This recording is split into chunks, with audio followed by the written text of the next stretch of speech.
નમસ્કાર દર્શક મિત્રો, આપ નિહાળી રહ્યા છો સત્યની વાચા ન્યૂઝ અમદાવાદ। હવે નિહાળીશું વધુ સમાચાર। પ્રાંતિજના કતપુર ટોલ પ્લાઝા પરથી દારૂ ભરેલી કાર ઝડપાઈ। રાજસ્થાનથી અમદાવાદ દારૂની હેરાફેરી કરતી કાર ઝડપાઈ। અમદાવાદના નારણપુરા પોલીસ સ્ટેશનના કોન્સ્ટેબલની પણ ભૂમિકા ખુલી।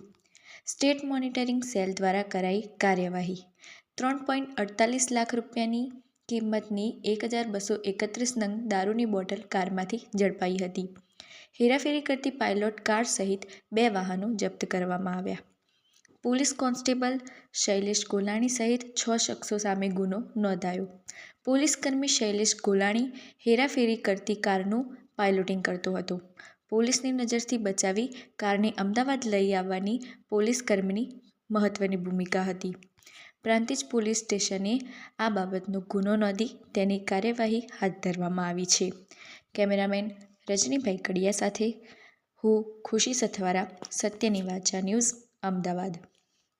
અમારી ચેનલ સત્યની વાચા ન્યૂઝને સબસ્ક્રાઈબ કરો, લાઇક કરો અને બેલ આઇકન પર ટચ કરો, જેથી સત્ય આધારિત ન્યૂઝ આપ જલ્દીથી જલ્દી નિહાળી શકો।